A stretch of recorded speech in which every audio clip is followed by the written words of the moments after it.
Eu vou para o segundo ponto dessa história toda, que é exatamente as guerras regionais, que nós estamos falando há muito tempo, há mais de 2 anos em curso. Como isso vai terminar? Bem, só para lembrar aqui, já deixando pendurado, a França foi expulsa a pontapés por 500 homens dos Wagner, apenas 500.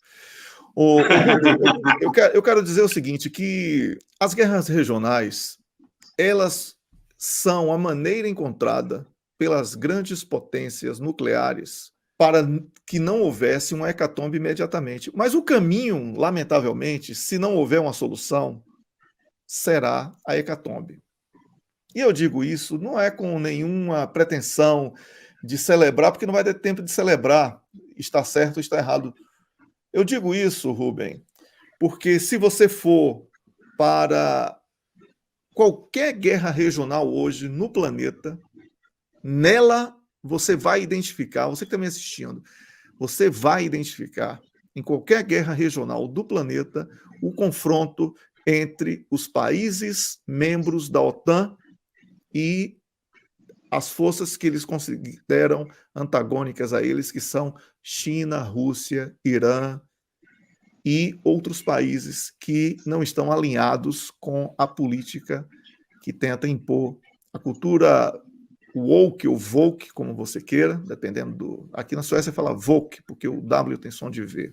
E tentam manter a loucura, a insanidade de mundo unipolar com os Estados Unidos, que não conseguem resolver os problemas domésticos como a grande referência mundial.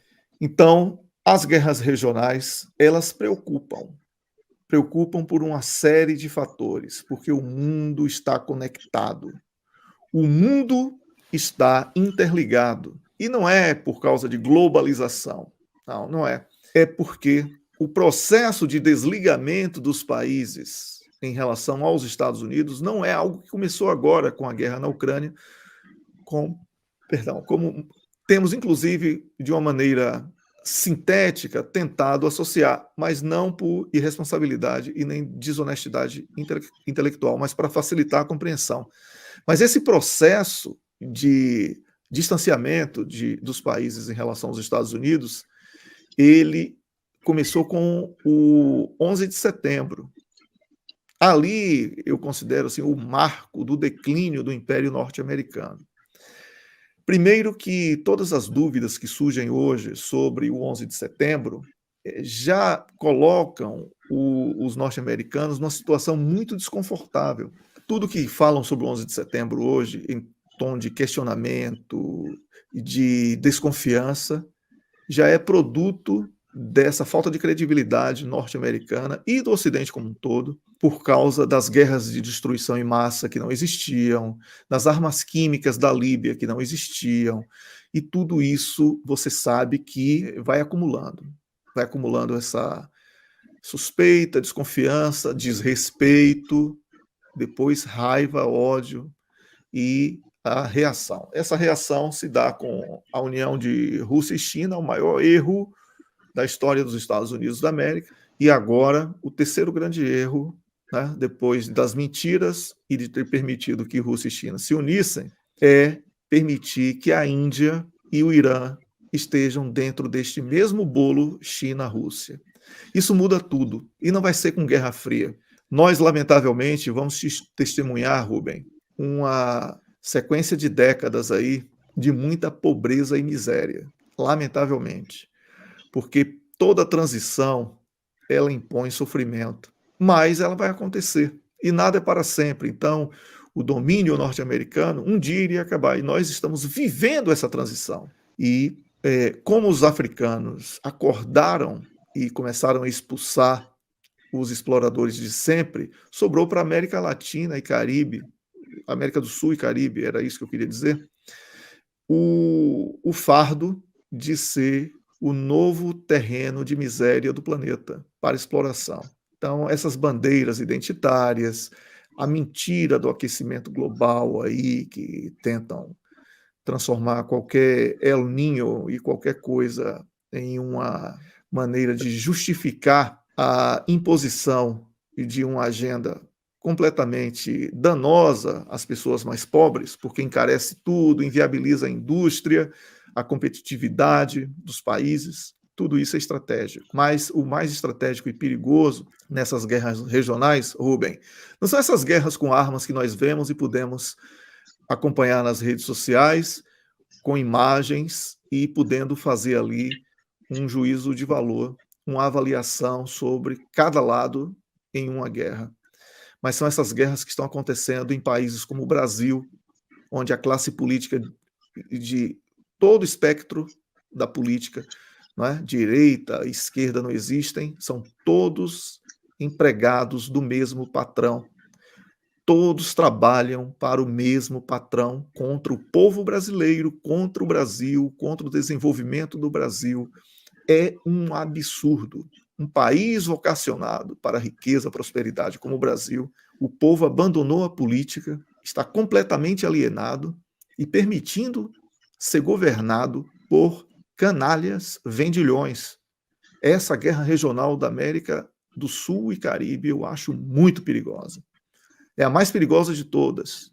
E eu acredito que, por causa dessas guerras regionais que ganham aí no seu conjunto um contorno de guerra mundial, Terceira Guerra Mundial, a salvação para Brasil e países da América do Sul e Caribe será um confronto real entre potências bélicas. Rússia e China contra Estados Unidos e Reino Unido e França, uma guerra entre eles direta poderá ser a única salvação para o brasileiro, porque vai aprender com a dor, mas vai perceber que aqueles heróis eram heróis de papel.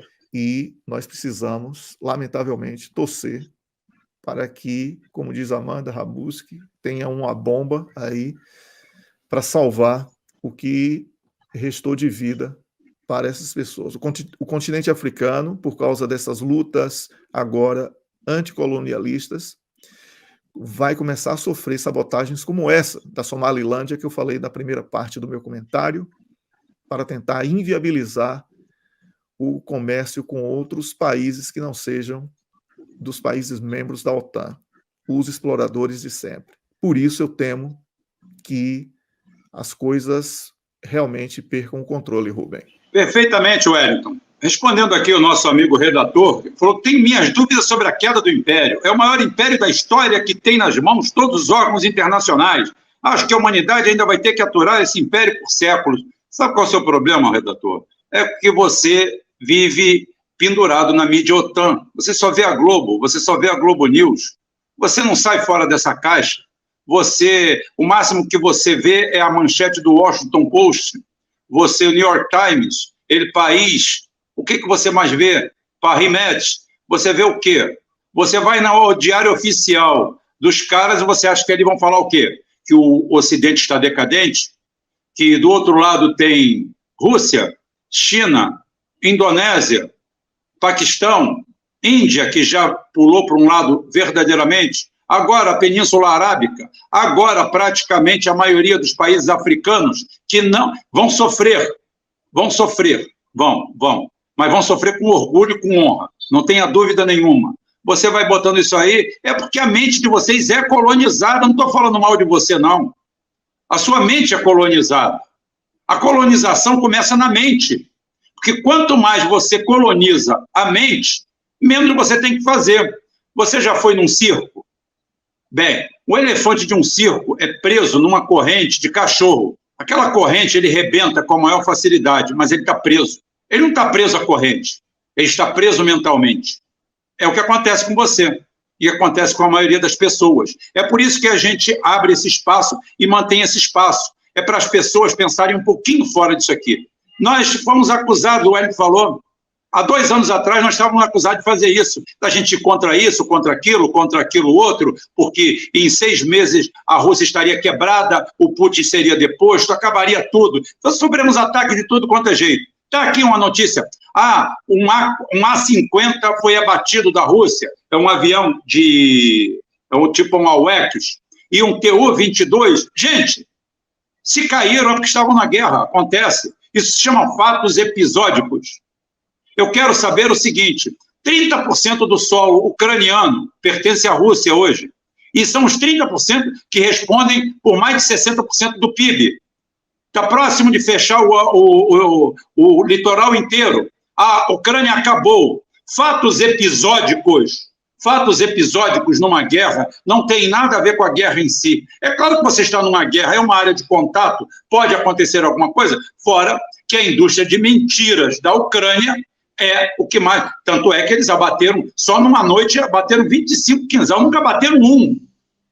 Eles abatem sim, com os alvos.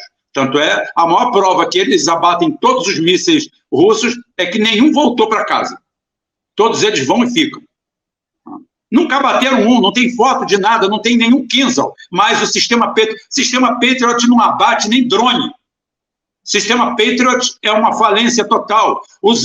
Sabe por que ainda não estão pegando fogo os Abrams? Porque os Abrams estão lá do outro lado, na Hungria, fazendo manobrinhas, tirando foto, porque se for lá para frente, o Challenger é muito superior ao Abrams, principalmente aquele modelo que está lá, e estão todos eles pegando fogo lá, que é uma maravilha. Os Leopard são muito superiores e estão lá pegando fogo. Você sabe por que o Abrams não estão pegando fogo? Porque eles estão tirando fotografia dele, fazendo movimentação a 300 quilômetros de distância da fronte de batalha. Mas aí é o suficiente para o cara aqui chegar e engolir essa.